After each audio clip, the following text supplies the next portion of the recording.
Before I begin, I just wanted to give a quick content warning. I do discuss sexual assault in the upcoming episode, and I wanted to put that out there so that anyone who needs to can steer clear, and I just wanted to give you a heads up and let you know.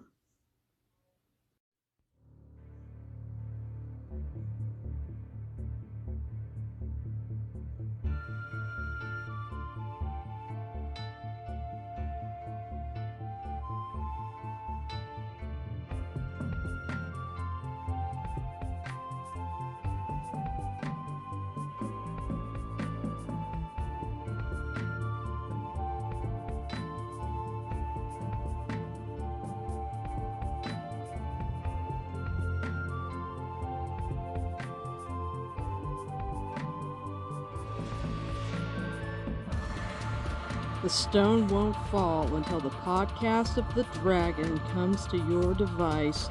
Hey everybody, my name is Morgan. You might know me as the Grey Warrior on Twitter and Discord. Welcome to episode 6 of Podcast of the Dragon. At the end of my last episode, I told you that it was going to be the first of 2 parts about Egwene in the Eye of the World, but that was a damnable lie. Welcome to part 2 of 3. I'm going to explore Egwene's relationship with Nynaeve, and I'm going to examine what happens when you go into something thinking it's going to be awesome and get way more than you bargained for.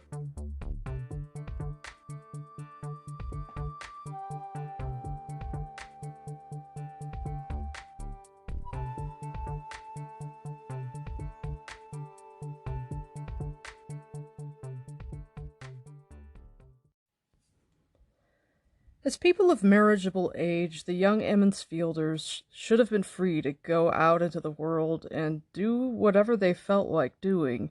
If you're free to marry, it follows logically that you're free to make your own choices. But the social conventions of the Two Rivers give people very little freedom, and to leave, you really have no choice but to run away. When Nynaeve's in the Hall of the Stag and Lion after they've had their disastrous little meeting with Moraine, and she's telling Rand about his dad, she refers to Tam as someone who ran away as a boy. In the prologue of Lord of Chaos, the Four Wisdoms come to talk to Fael about the village's problems, and they refer to boys who are truthfully young men as a problem of young men, boys, having run away. To attain your freedom from the Two Rivers, you have to run away, and it's perceived that way. Think about Rand's outrage and confusion when he hears Egwene say to him that there are other villages that she can go and be a wisdom at. He can't even believe it, and it's not even that he feels entitled for her to be his wife so much as that she would do something so outlandish. That's just something that does not happen. People do not leave. If you leave, there has to be something wrong. So let's face it, even had an Aes Sedai not been the impetus behind the 4 kids leaving Emond's Field, someone would probably have been sent to fetch them. The very stifling nature of that lack of choice forces anyone who leaves of their own volition to consciously make a break. Of the 3 boys, Rand and Perrin don't want to leave, and even Mat really doesn't want to, but anything that happens with Mat through the first 2 books, including any agency or motivations he has to be set aside, because nothing that goes on with him through the Great Hunt is necessarily relevant from the Dragon Reborn on, except for the dagger. Perrin never emotionally leaves the Two Rivers. His heart is always there, and he ends up going back and becoming a leader there. It's his place. And Rand only breaks with the Two Rivers to punish himself. In the depths of his mental illness and his self-disgust, his need to be cold and hard and alone and less than human, and his need to make sure he's seen as someone with no ties to anything and no love for anything. The dagger breaks Mat from the Two Rivers, either on its own or because being cleansed from it scoured away so much of what Mat was and left a shaky foundation for who he is to be. When Matt wakes after being healed and we get his inner narrative describing the room that he's in, he opens his eyes and he sees like the carvings on the ceilings, and he looks around, the mattress is rich and the carpet and everything, and he's looking at his spotty memories and managing to work out that he's in Tar Valon. Because he's been washed clean of who he might have been and who he was, he's kind of a blank slate. One of my favorite Wheel of Time podcasts is called the Wheel of Time Spoilers podcast, and one of the hosts talks about this penny polishing theory with Matt, that when he's like the soiled penny and when he's been cleansed from the dagger, it's like they polished him so vigorously that they just took a little bit too much on the surface, off of the surface, and he's just kind of blank, and he just does not have the same attachments anymore.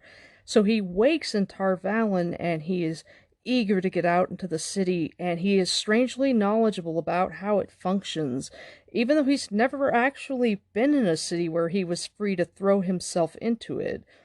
When he and Rand were in Caemlyn, he didn't want to be there, and he wouldn't go out. It was way too loud, it was too crowded, it was extremely stressful for him. He didn't really have any time to explore when they were in Cairhien.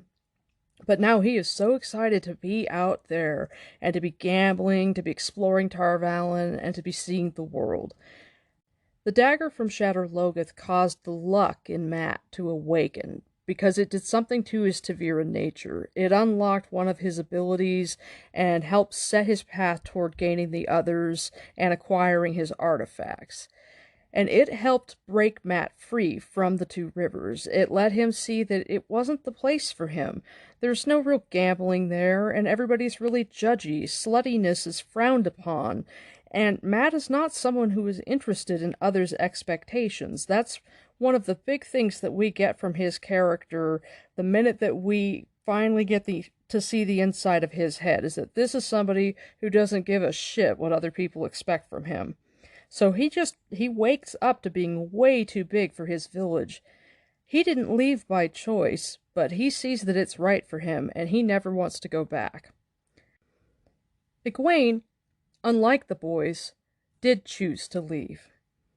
She was probably anticipating leaving the Two Rivers to be pretty uneventful. Even with the Trolloc attack, she doesn't believe that they're after the boys, and I mean, why would she? There's nothing about the boys that is particularly interesting. There's nothing that would make them special. She has never known anything about them that makes it believable that they would be the targets for Shadowspawn. So I think it is perfectly logical that she thinks that they're bullshitting her.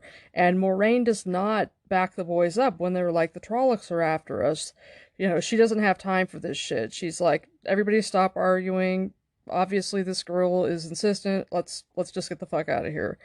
And she doesn't take any time to validate what the boys are saying. Regardless, Egwene does not get the uneventful trip she might have expected. She had to have known there would be danger, because if she read the room at all when she went into the barn, it's tense.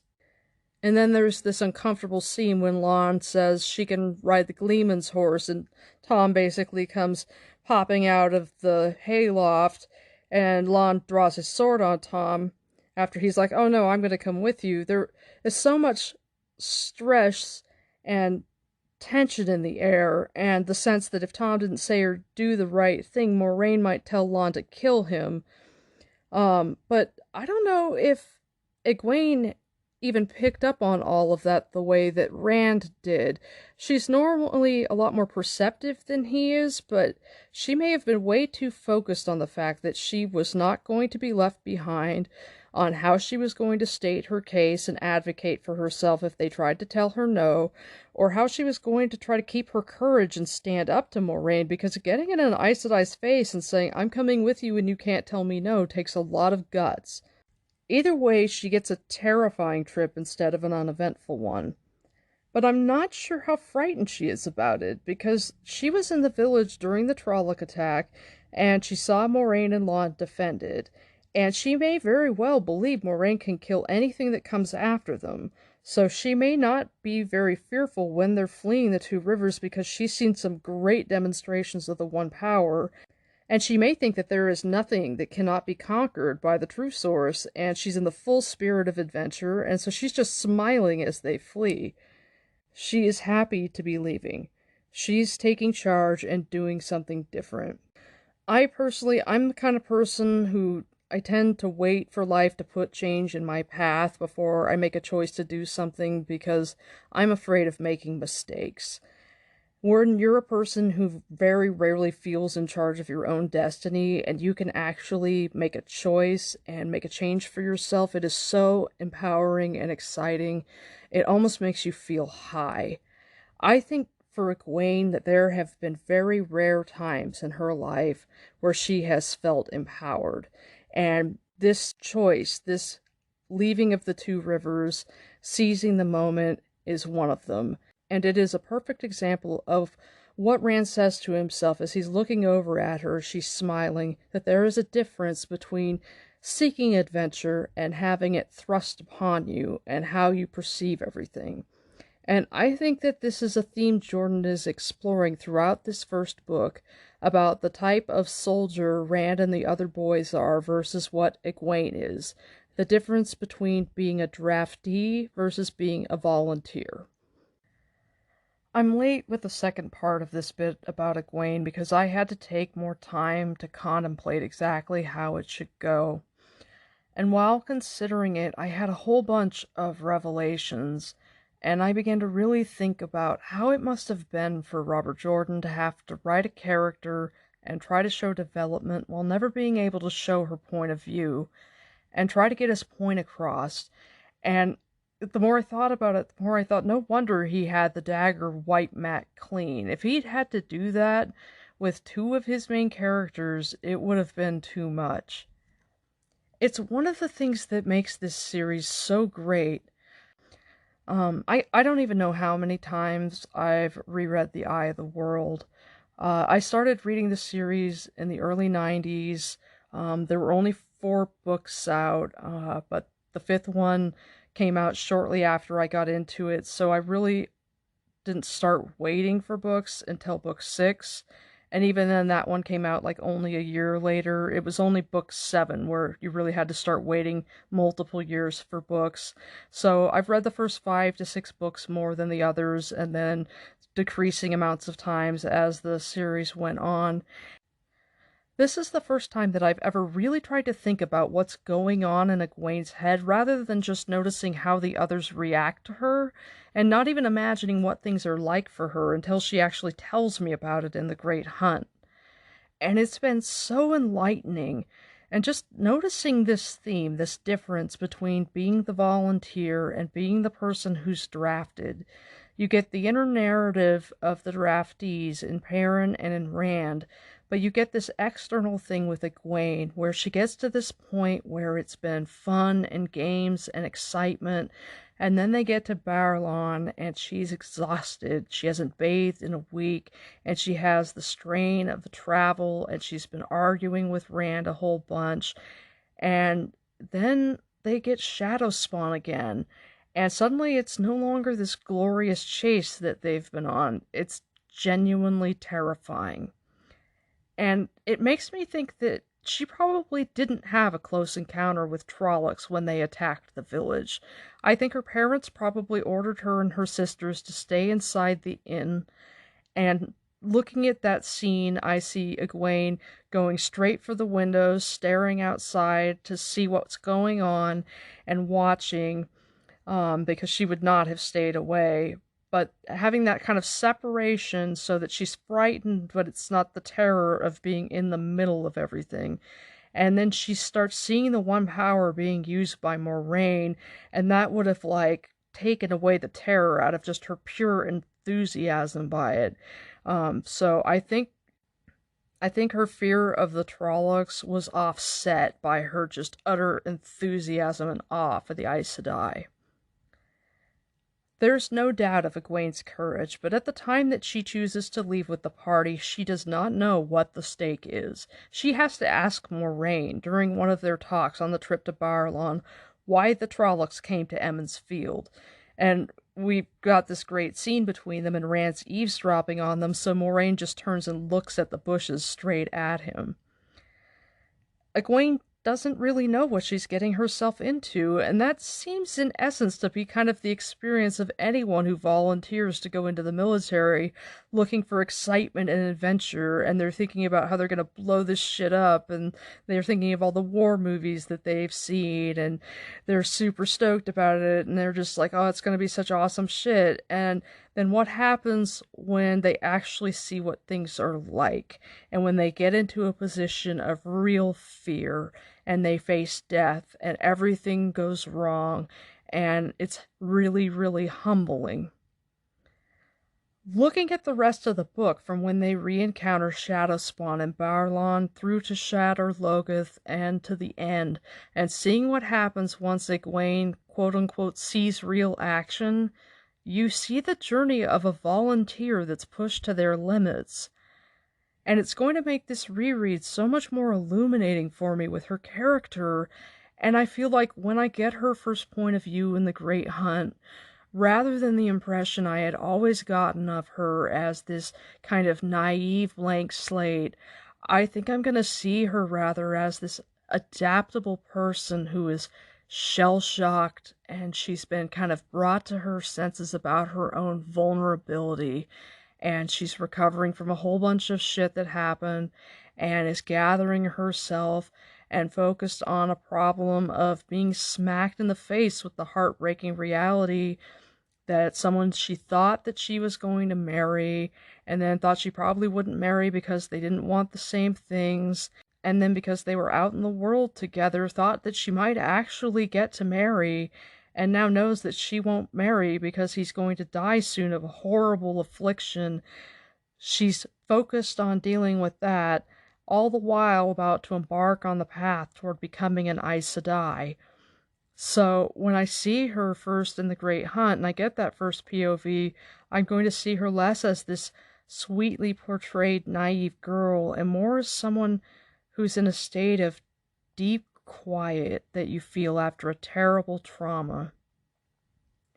And the only trauma I can relate, I lost a dog in a really traumatic way, which is nothing compared to what the characters face, but it was so shocking and so impacting. It changed me. I had to change who I was in order to deal with it, and I was in a state of deep quiet and shock and recovery for months, but I was determined to cope with it, so I was consciously processing things, and I think Egwene consciously processes things, and I'm beginning more and more to think that RJ didn't show that because he didn't know how to. He can't tell us much about her dealing with that trauma, say, of being Demani, beyond that her fear is hair trigger in the beginning, which is why when they're confronted with the White Cloaks coming back to Tar Valon, she blows them up, and her inner mantra is, I won't lose my freedom. When it comes to her coping methods, he just shows her calming down over time and becoming steadier and more self-assured. What he does show us is the boys, quote-unquote, processing their trauma in the garbage, non-processing fashion in which they do it, which I think is Robert Jordan's commentary on something that he did not know was called toxic masculinity. I think that The Wheel of Time is his ode to toxic masculinity and how bad it is for men. He didn't know how to show how Egwene processed her trauma because he didn't know how women processed trauma. He just knew how men didn't. He knew that women were better at it, though, which is why he gives us this lovely cast of strong female characters who are better at dealing with their shit because they actually deal with their emotions. And I think that as we explore more of the series and his ideas about gender and people's ways of dealing with things, I'll explore it, but I really do think that he writes his female characters as able to better deal with things because he did truly believe that women dealt with that stuff better because they had outlets to do so because of something that he probably did not know to call toxic masculinity. But coming back from this lovely tangent, Egwene chooses to leave the Two Rivers. She's wanted to leave for a long time. The very night she leaves, early in the morning, she asks Moraine how to become an Aes Sedai, and Moraine tells her that not only can she learn, the ability is inborn. And so her choice to leave is validated, and it has to be so liberating because at that point there is no way that it could have been a mistake.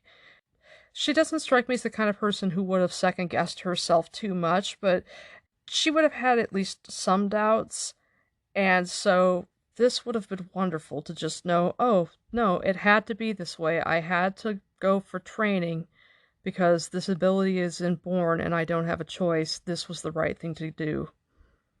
Moraine had obviously planned on sending someone back for her, but when Egwene was so insistent that she was coming, Moraine has undoubtedly been spending many, many years contemplating what dealing with a ta'veren would mean. And so when she gets this girl who is incredibly insistent that she's coming along, when people do not insist with Aes Sedai, it told her right there, this must be part of the pattern. This girl would not be in my face telling me she's coming with me if it weren't part of a ta'veren's tugging and part of the web of the pattern being made, and so she can come with us. So Egwene's choice is validated. And 2 days later, she officially closes the door on the Two Rivers. There was the morning that Egwene awoke and began unbraiding her hair. Rand watched from the corner of his eye as he made up his blanket roll. Every night when the fire was doused, everyone took to their blankets except for Egwene and the Aes Sedai. The two women always went aside from the others and talked for an hour or two, returning when the others were asleep. Egwene combed her hair out, 100 strokes, he counted, while he was saddling Cloud, tying his saddlebags and blanket behind the saddle.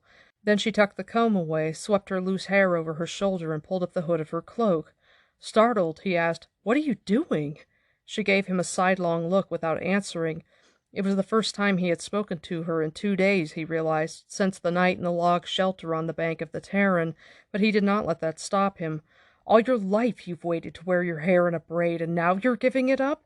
Why? Because she doesn't braid hers? I said I don't braid their hair, she said simply. At least not unless they want to. You aren't an Aes Sedai. You're Egwene al'Vere from Emond's Field, and the women's circle would have a fit if they could see you now. Women's circle business is none of yours, Rand al'Thor, and I will be an Aes Sedai, just as soon as I reach Tar Valon. He snorted. As soon as you reach Tar Valon. Why? Light, tell me that. You're no dark friend. Do you think Moraine Sedai is a dark friend? Do you? She squared around to face him with her fist clenched, and he almost thought she was going to hit him. After she saved the village? After she saved your father? I don't know what she is, but whatever she is, it doesn't say anything about the rest of them. The stories. Grow up, Rand. Forget the stories and use your eyes. My eyes saw her sink the ferry. Deny that. Once you get an idea in your head, you won't budge even if somebody points out you're trying to stand on water. If you weren't such a light-blinded fool, you'd see... And then it just goes on until Lon tells them to shut up, and it's really awkward. She unravels her braid. She closes the door on the Two Rivers and accepts Moraine as her mentor, and when Rand offers his unsolicited opinion, she's very offended. Egwene is so over the norms of the Two Rivers. She's been done with them for ages, and now she gets to openly shuck them. Moraine is her new role model, and a whole new world opens up. Things don't have to be any certain way, and they certainly don't have to be a Two Rivers way. And with someone with all of the authority of an Aes Sedai as a mentor, Egwene stands on really firm footing, because she respects Moraine's opinion a hell of a lot more than she does Rand's. And so she unbraids her hair, and when Rand flips out on her, she's frustrated and fed up. She believes in using your brain and the evidence of your senses rather than lore and superstitions, and she's outraged because she saw the work Moraine and Lon did in defending the village. Rand didn't. Rand didn't see her running all over the place trying to save everybody and healing people. But he should at least have the sense to know that Moraine saving his dad speaks for a lot. So for him to say, "You're no dark friend, why would you want to be an Aes Sedai?" is so offensive to Egwene. From the get-go, Egwene has a much better sense of the kind of person Moraine is than Rand does. She has seen compassion from her. She has seen courage from her. She has interacted with her when she first came to the village. She saw curiosity and kindness, genuine benevolence. Moraine and Egwene have this whole relationship that mostly happens off screen, and it's really great. They have this combination of fondness that grows into tension as Egwene gets more stubborn, and distance as Moraine gets wrapped up in her impending demise. I would love an eye of the world point of view from Egwene just to hear her thoughts about Moraine and how impressive and exciting and admirable she finds her. Egwene is pissed off that Rand doesn't use his eyes and his brain. She's annoyed that he doesn't think and wonder why Moraine sunk the ferry. She's pissed that he doesn't think about gray eventualities and accept that, hard as it might seem, it was the right thing to do. Egwene has embraced this new path, but she's not doing it fearlessly. She has a lot of concerns, but she's practical. Rather than letting fear hold her back, she seeks out facts and information. She is so much more open-minded than the others. She never lets her fears rule her. We get a really good scene where Rand sneaks up and spies on Egwene and Moraine while they're having a nighttime talk. "Ask," Moraine was saying, "and if I can tell you now, I will. Understand there is much for which you are not yet ready, things you cannot learn until you have learned other things which require still others to be learned before them, but ask what you will." "The 5 powers," Egwene said slowly, "earth, wind, fire, water, and spirit. It doesn't seem fair that men should have been strongest in wielding earth and fire. Why should they have had the strongest powers?" Moraine laughed. "Is that what you think, child? Is there a rock so hard that wind and water cannot wear it away, a fire so strong that water cannot quench it or wind snuff it out?" Egwene was silent for a time, digging her toe into the forest floor. They were the ones who tried to free the Dark One and the Forsaken, weren't they? The male Aes Sedai?" She took a deep breath and picked up speed. "The women were not part of it. It was the men who went mad and broke the world." "You were afraid," Moraine said grimly. "If you had remained in Emond's Field, you would have become wisdom in time. That was Nynaeve's plan, was it not? Or you would have sat in the women's circle and managed the affairs of Emond's Field while the village council thought it was doing so. But you did the unthinkable. You left Emond's Field, left the 2 rivers seeking adventure. You wanted to do it, and at the same time you were afraid of it, and you were stubbornly refusing to let your fear best you. You would not have asked me how a woman becomes an Aes Sedai otherwise. You would not have thrown custom and convention over the fence otherwise." "No," Egwene protested. "I'm not afraid. I do want to become an Aes Sedai." And a little bit later, "It is not an easy road you have chosen." "I will not turn back," Egwene said, "be that as it may. But you still want reassurance, and I cannot give it to you, not in the way you want. I don't understand. You want to know that Aes Sedai are good and pure, that it was those wicked men of the legends who caused the breaking of the world, not the women. Well, it was the men, but they were no more wicked than any men. They were insane, not evil.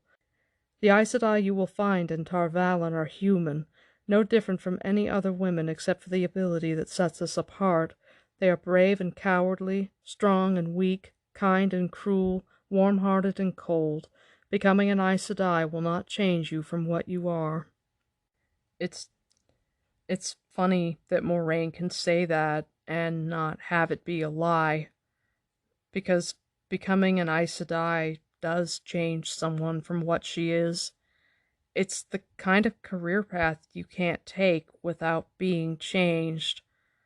A person can have a path in their life where they do any number of different kinds of jobs, where they maintain the same type of personality, but there are certain jobs that weigh on you and change you. Jobs that are so stressful or whose environments are so toxic that you can't help but be changed by it. Maybe the reason Moraine can say what she says and have it not be a lie is because she spends as little time in the tower as possible.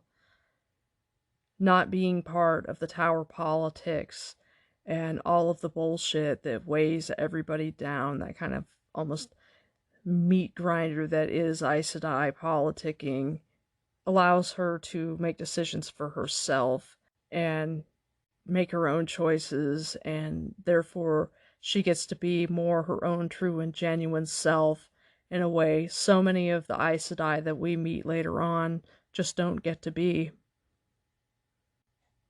Egwene and Nynaeve have a special relationship. Since most of what we see of them happens after their power dynamic starts noticeably shifting, so from the Dragon Reborn on, we don't often think about before.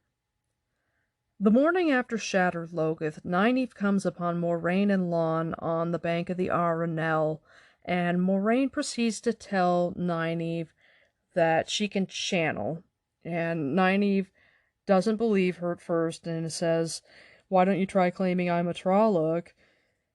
Moraine's smile was so knowing that Nynaeve wanted to hit her.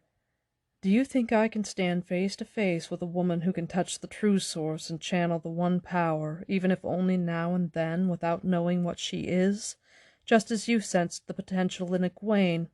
How do you think I knew you were behind that tree? If I had not been distracted, I would have known the moment you came close. You certainly are not a Trolloc for me to feel the evil of the Dark One.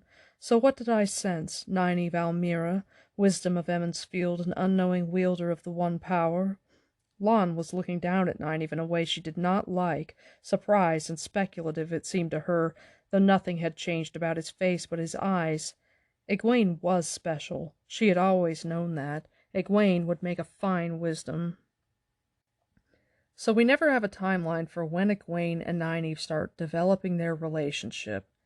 We know Nynaeve was occasionally her babysitter because she tells Moraine she used to look after her when she was a toddler. And we know that she healed her because when she's describing her first channeling experience, she admits to having healed her. In the scene in Ravens, when Egwene is wandering around and she comes upon Nynaeve as she is wrapping up the drunken conger's leg under Mistress Baron's gaze, Nynaeve senses her behind her and more or less tells her to fuck off, like, don't you have anything that you need to do, Egwene? There's no real sense of familiarity like you might have for someone that you're close to. So I think it wasn't until Egwene was a bit older that what they have between them developed. Nynaeve is 8 years older than Egwene, and I wonder if at some point Nynaeve started being the person that Egwene wished one of her sisters would be. Someone who would give her a real conversation and treat her seriously, not dismiss her. They have an almost unhealthy relationship. Despite that, each is the other's best source of support and validation. Egwene has loving and supportive parents, but because she's the youngest, they likely feel inclined to baby her, which she hates more than anything. Nynaeve sees her on her merits and talks to her like an intellectual equal, not necessarily in wisdom, but in a capacity for intelligence at least. Nynaeve makes Egwene feel good about herself in a way no one else has. Nynaeve is really smart. She knows Egwene is smart. They talk about smart shit. Nynaeve doesn't treat Egwene like a baby, and I can see the attention Nynaeve gives Egwene being very good for her. On her end, Egwene gives Nynaeve the respect that she's due in a way no one else does: intelligent conversation, competence, efficiency, and she's also a punching bag that won't fight back. Nynaeve isn't ragingly abusive, but she is short-tempered, stubborn, irrational, and prone to making shitty comments. People like that have a kind of wearing toxicity. What you get from them in a constant barrage of irritability, refusal to give an inch, and always having to have their way, and always capitulating to them because of their temper, it counts as abuse, even if it's not intentional. And it's the price that Egwene pays for the other things that she gets from Nynaeve. It's unhealthy, and Egwene learns unhealthy habits from Nynaeve. Nynaeve's a bully, and Egwene learns that from her and employs those techniques until she learns better and becomes much more effective and formidable for it. There's a terrible and disturbing scene in The Fires of Heaven where Egwene finally turns the tables on Nynaeve, calling her out on her bullshit, which is totally deserved, using Tel'aran'rhiod Riyadh to make nightmare monsters to demonstrate the dangers of the world of dreams, which is something that the wise ones did to her, and probably the one thing that would make a stubborn Two Rivers person actually pay attention. And then having those monsters sexually assault Nynaeve, which is utterly fucking outrageous. And it is also something that I don't think Egwene would ever in a million years have done. Robert Jordan saw women as less sexually threatening, which is the reason he chose to have his male protagonist stalked, harassed, and assaulted. I think he wanted to have male readers get a taste for what that sort of attention is like, so they could feel how gross it was without there ever being a real quote-unquote sense of threat. I think he was exposed to rape or rape victims in Vietnam. I know that most combat soldiers dealt with that kind of stuff because when you have a horrible war unraveling in that type of a situation, generally the young men and teenage boys, any men of fighting age, are scooped up and conscripted, and then the women, the children, and the old people are the victims in all senses of the word. And I know that, I've read and studied a great deal about the Vietnam War. I know that combat veterans were exposed to all kinds of terrible things and saw terrible depravities. So I think having been exposed to rape or rape victims in Vietnam, he struggled between wanting the story to be realistic and having to tap that trauma. And so he acknowledged sexual assault in women as little as possible. He did it just enough to be real. And he made the boys be victims instead. But I don't believe he felt a woman could ever victimize a man as badly, and that's why there's this disconnect. Those of us in 2020 know unreservedly that what Tylan did to Matt was rape, but it doesn't feel so serious to Robert Jordan. And my point is that a female author would have known that a woman making melty dream monsters and having them grab her friend and tear her dress is committing assault. And I think Jordan saw it as comparable to the kind of monster terror that Amis inflicted on Egwene when she caught her in the world of dreams without an escort. I know a lot of people loathe Egwene because of the scene with her melty, rapey dream monsters that she sets on Nynaeve, and if I thought it was true to her character, she'd deserve it. But I just don't for 1 second. I think it's an accurate writing. I think he missed it in editing, probably because it didn't occur to him. I just don't think that he looked at that and thought, this is an assault that one friend is committing, because he just does not or did not see women as capable of hurting other women or hurting men in a sexual fashion in that way, unless they were like Grendel, using actual compulsion. Anyway, that's my tangent about that. I know that a lot of people have real issues with Egwene because of that scene, and I want to couch my love for her in this qualifying statement that I don't find that scene to be true to her character. And that happens with writing You can write. I have a novel sitting in my drawer that I have realized there's a whole section of my character that is completely untrue to the rest of him, and I would have to completely go back and rewrite it from scratch to fix it. It happens. Sometimes you fuck up that way, and Robert Jordan didn't catch it. Anyway, last episode I talked a bunch about Egwene hating being dismissed. Nynaeve doesn't dismiss her, except when she does. She sees Egwene's value, she thinks she's special, she thinks she's super capable, but she has strict ideas about how things should be. Most Two Rivers girls braid their hair at 16, but Egwene didn't until she was 17, and I wonder if not even the women's circle held her back because they saw her dislike for standards and rules and just the general structure that they expect of people in the Two Rivers as immaturity. She doesn't let people tell her what to do. There's a bit from Perrin when he and Egwene are together later where he actually thinks that Egwene doesn't like doing what other people want to do, and she never lets anybody tell her what to do except maybe the wisdom.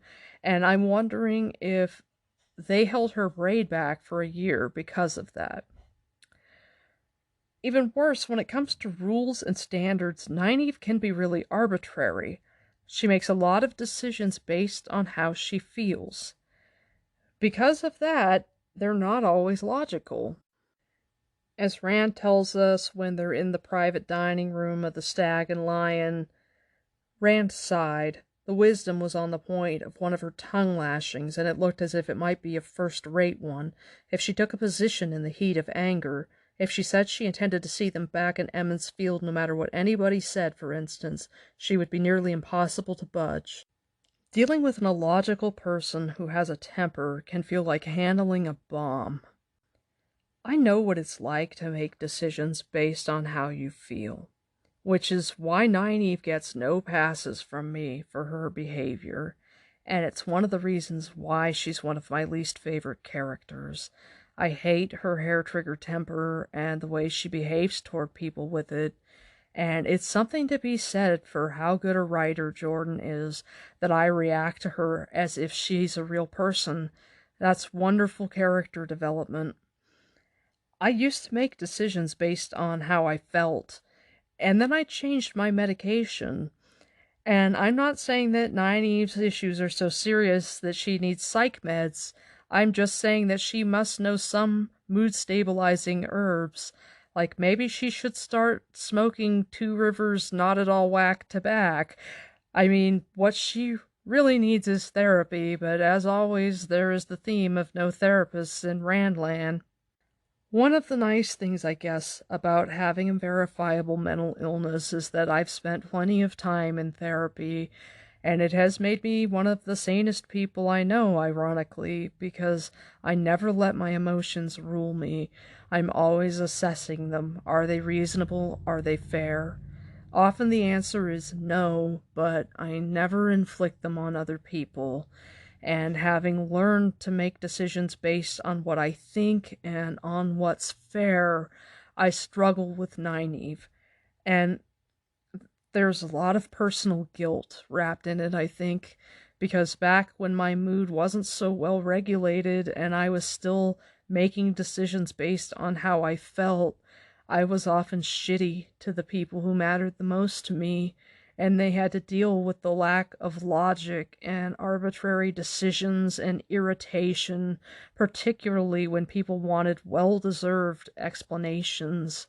My temper wasn't as bad as Nynaeve's, but that doesn't make it okay, and the way she treats people is not okay. Nynaeve's temper is exhausting. Egwene can handle strict discipline if it's sensical. She does well in the White Tower, she does well with the Wise Ones, but I bet as she got older she really began to struggle with Nynaeve's bullshit. She doesn't have much patience for suffering fools, but she had to tolerate it because it was the price she had to pay for the intellectual stimulation and the knowledge that she gained and the acknowledgement of her own worth and the validation, but it's not a healthy relationship. And while there's no doubt she bears a great love for Nynaeve, she loves Nynaeve, and Nynaeve loves her, Moraine's calm was very attractive. I'm sure, I know that it's nice to be able to approach someone and not have to calculate if they'll be in a bad mood and snap your head off. It's stressful. The idea of being Nynaeve's apprentice is stressful. The idea of putting myself in Egwene's shoes is stressful. Nynaeve is the type of person I would want to run away from when I was younger. And at the age that I am now, no longer a bullied kid and knowing the secret to defeating bullies, she's the kind of person I would get off on tormenting the way Moraine torments her, by condescending to her and not giving her what she wants. And that tells you all sorts of things about my psychology and how much fun middle school was for me. Dealing with an irrational and temperamental person who can generally browbeat you into submission is exhausting, which is why Egwene left a note. As it says from Rand's point of view inside the dining room of the Stag and Lion when Nynaeve addresses the three boys and Egwene, Nynaeve shook her head disgustedly and looked at Egwene. Maybe I should not be surprised at this harebrained idiocy from you three, but I thought others had more judgment. Egwene sat back so she was shielded by Perrin. I left a note, she said faintly. She tugged at the hood of her cloak as if she was afraid her unbound hair showed. I explained everything. Nynaeve's face darkened. She left a note because she didn't want to risk fighting about it, and because in choosing to leave, she's decided she's the master of her own destiny, at least until she becomes an initiate of the Tower. Because she's made this leap of independence, having Nynaeve show up in Baerlon had to suck. She's one of the only people who can bully Egwene. It had to have been so frustrating and disappointing. She wants to show her new mentor, Moraine, a dedication to the new life she's chosen, and here comes the one person who is capable of intimidating her, a person who validates her one moment and treats her like a child when it suits her, even though that's what Egwene hates the most. Moraine is the one person who truly sees and gets Egwene. She accepts her as she is, and grants her the intelligence, the agency, and the capability that she's due. Rand, when he looks at her, his focus is protecting her because that's his job. So he sees her as someone to be cared for, and Nynaeve also wants to baby her. When Nynaeve meets up with Moraine and Lon after Shatter Logoth, and Moraine has finally convinced her she can channel, Nynaeve tells her the story of healing Egwene. And when she's telling her about it, she refers to her in such a way as she's saying things like, the child was soaked with sweat. When Mistress Barron came back an hour later, the fever had broken. I always thought she believed I had given the child something. She just keeps referring to her as a child. Anyone else would have just used her name. They would not have referred to her as a child because now she isn't one. But Nynaeve is vulnerable.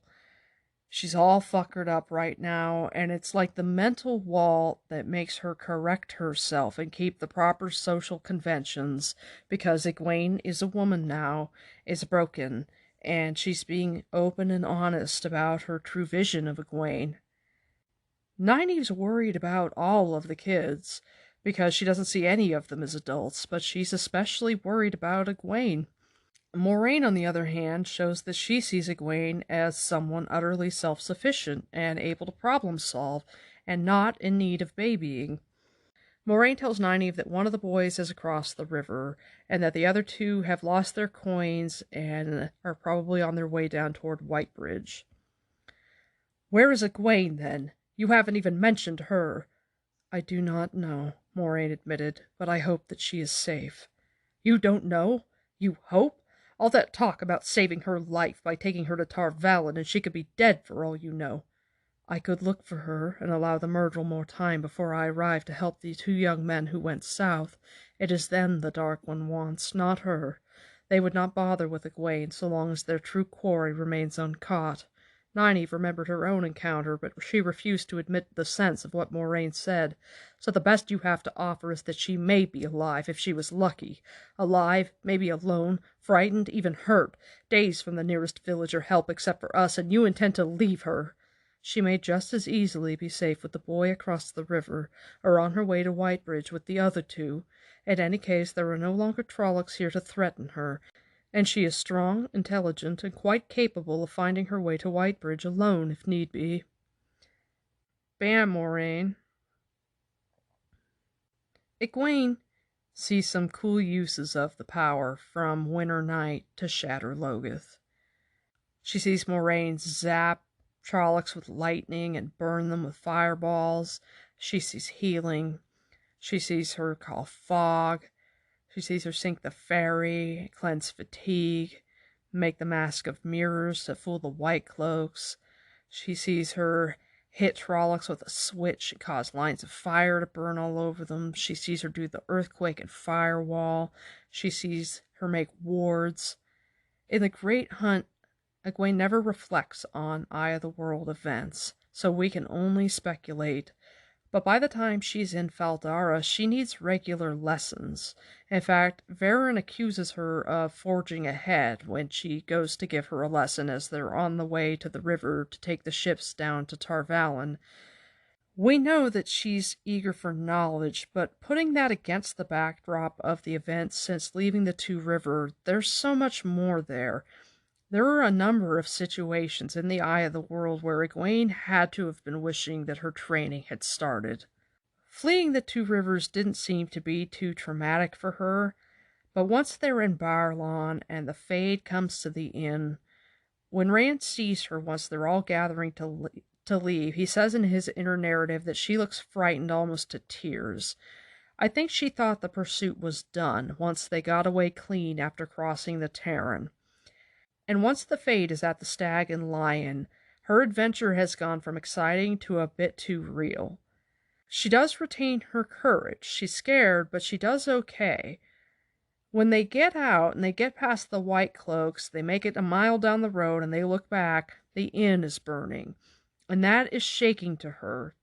It hits home because however good she is at dealing with her fear, when Lon says, "Perhaps the light shines on us tonight," in reference to the fire distracting from Moraine's mask of mirrors, Egwene sees it as callous. And Moraine says, "If they've attacked the inn, perhaps our exit from the town and might display when unnoticed. Unless that's what the murderer wants us to think," Lon added. Moraine nodded in the darkness. "Perhaps. In any case, we must press on. There will be little rest for anyone tonight." "You say that so easily, Moraine," Nynaeve exclaimed. "What about the people at the inn? People must be hurt, and the innkeeper has lost his livelihood because of you.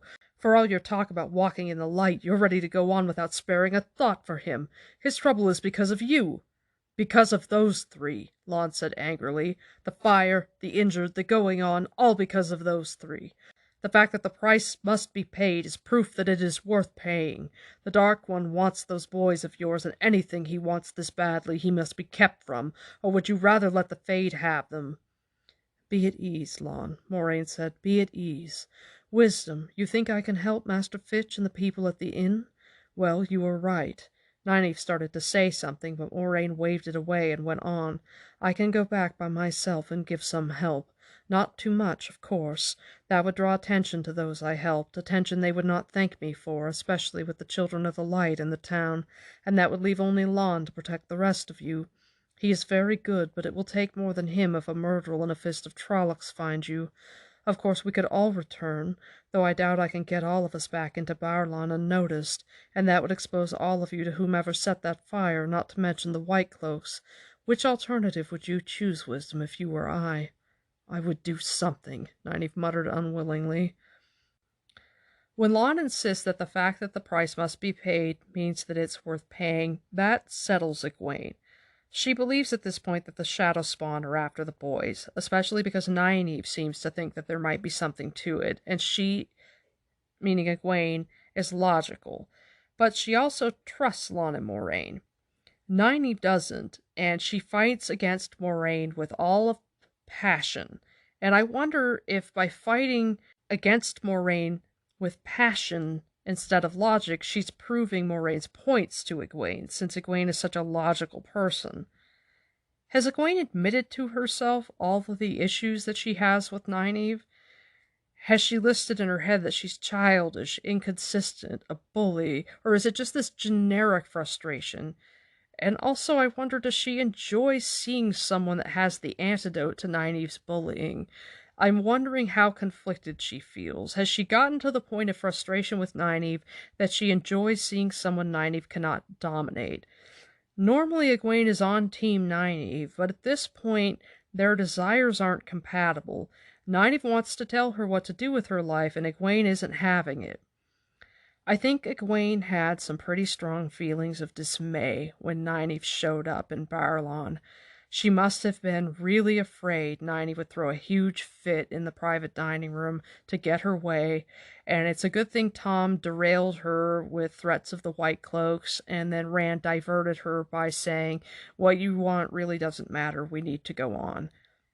Egwene is really good at processing things, so I feel like she would have worked through her fear at the Fade being at the inn and the shock at it burning and all the general stress of the night pretty quickly and compartmentalized them.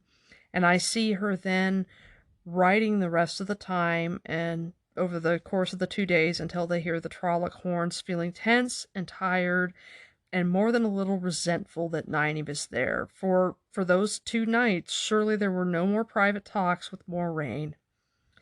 Nynaeve is always motioning for Egwene to stay close, and I see her feeling regretful and stifled, like, "You made village life tolerable for me, you made me feel appreciated and heard, but everything has to be done your way, and I'm through with that. You're a complication, you're impeding my choices and my growth." Corona has taught me that it's impossible to sustain anxiety when you're facing an existential threat if it is not immediately in your face. So I could see Egwene losing her fear, the fear that propelled them through the night in their escape, and just starting to be resentful instead. But this resentment isn't going to be an issue for long.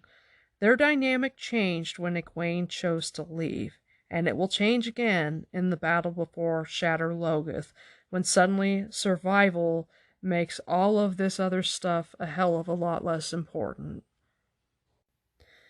Even soldiers who volunteer are terrified.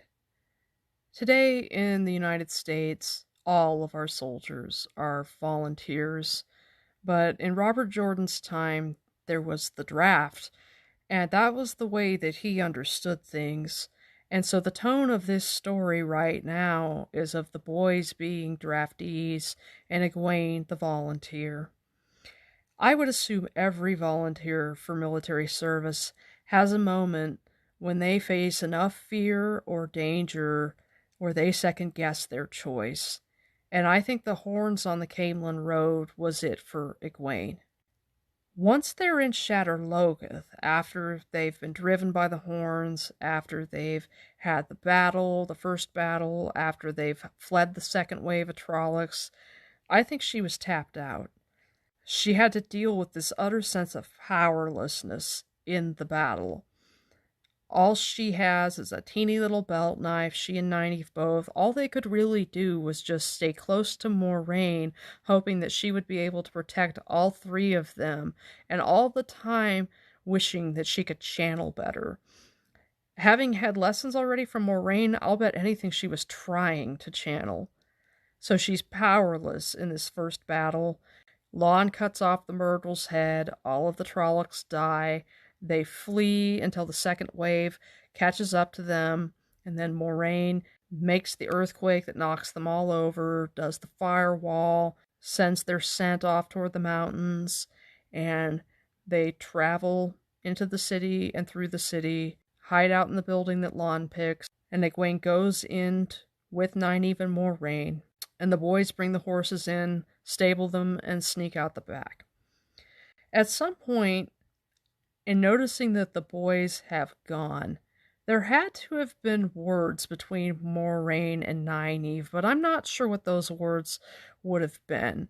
Maybe have something as simple as Nynaeve noticing Moraine's body language, and it saying that the fact that the boys were gone was a really bad thing, and then Moraine refusing to communicate to Nynaeve exactly what that bad thing was. But I think Egwene was probably silent throughout it, just too frightened to participate. And I'm not sure what her thoughts were, but I'm betting that she was very glad at that point that Nynaeve was there. I think that Nynaeve at that point had gone from a hindrance and just a general, like, cock blocking my life to comforting. In my episode about trauma and Shatter Logoth, Egwene was the one person I left out as to what she found most troubling that night. I think the most horrible thing for her was learning how many limits there were to an Aes Sedai's power. Moraine can't destroy all the Trollocs. She has to decide between plans based on the limits of her energy. Having access to the true source does not make her invincible. When Egwene asks if she can kill Mashadar, she just laughs. I don't know how much time Egwene spent afraid growing up, but who knows? I'm guessing not a ton. I think that, except for maybe like her bully sister Loisa, she was probably for the most part a pretty fearless kid. But maybe the idea of having access to the one power was a way of feeling safe for her, or maybe it's a way to ensure that she's taken seriously. It is hard to dismiss a channeler. In Shatter Logoth, Egwene didn't get the extra terror of Mordeth, but knowing that the Trollocs were driven into the city was pretty terrifying. As Lon says, they are not going out of their way to search, and they're so slipshod that if they were not heading nearly straight for us, I would say we had nothing to worry about. He hesitated. There is something else? Only this, Lon said slowly. The Myrddraal forced the Trollocs into the city.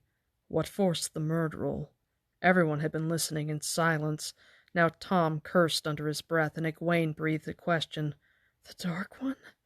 Don't be a fool, girl, Nynaeve snapped. The Dark One is bound in Shale Ghul by the Creator. For the time being, at least, Moraine agreed. So, that had to have been really fucking scary.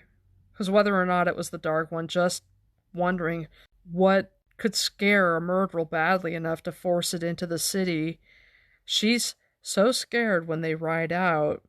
It says Egwene's shoulders were hunched as if she were trying to ease Bella's hooves to the pavement. Rand did not even want to breathe. Sound might attract attention. When they're separated, when Mashadar separates the rest of the party from Moraine and Lon, and then when they run into the Trollocs and everybody says this way and runs in 50 different directions, Egwene probably had a pretty straight shot at the gate, because she's not the one that they're looking for. And so she's trying to creep out of the city, and Perrin's been sitting watching the same gate for 5 minutes.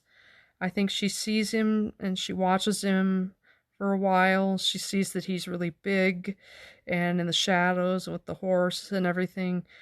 She calls for Rand because it's big enough that it could potentially be Rand. And at this point, Rand is who she wants to see. Egwene believes in true love. Everybody wants a real love story. If you're a romantic, you do. And if you don't have a lot of choices in your village, and people act like you're promised to someone from an early age, you'd like it to be a love story. And it was probably sad when she, a couple of years before, began to realize Rand wasn't who she wanted him to be. He wasn't adventurous, he wasn't very interesting, and he didn't want more. He was happy with where he was and what he had, and she wanted something different. But now they're both out in the world, and she's happy about it, he's not. But if he has no choice, maybe there's something for them. There's something safe about having someone always promised for you, and maybe they even have a teeny bit of chemistry. So Rand is who she wants to see. But instead it's Perrin. And I can see when she hears that it's Perrin, her feeling relieved. Like, she may not consciously feel relieved about it, but I can see her instinctively knowing that her chances for survival were better with Perrin, that they would butt heads less and it would be easier to cooperate with him. They meet up and they make their way out of the city. They know that Moraine can find them, and they're following the Red Star, and then they end up being chased by Trollocs. If it had been Rand, I don't think they would have escaped, because they're starting to be chased, and Bella has shorter legs, so Perrin's horse leaves her behind, and Trollocs can run as fast as a horse, so they're gaining on her. Rand would have turned back out of gallantry and out of his hero's heart and gotten them both killed. Perrin knows he can't help her. He's practical, and the best that he can do is look over his shoulder and tell her to hurry and urge her to make the horse run faster because there's nothing else to be done. So she survives because she's with Perrin. Rand would have ridden back because he's a dumbass, and they both would have died. They're just lucky enough to be on the banks of the river, or they would have died anyway. I don't know about you, but I find few things more uncomfortable than the sensation of falling. I hate dreams about falling. I would never want to die by falling. And the idea of falling in the dark... Egwene hears Perrin yell because he goes over first, and he tips almost head first out of the saddle, which is why he loses his horse. And maybe hearing him yell, like, shocked or startled her in a way that caused her to, like, tighten her grips on the reins or whatever. So she was fortunate enough to keep hold as she splashed into the river. So she has a grip as Bella begins to swim downstream, tugging her across.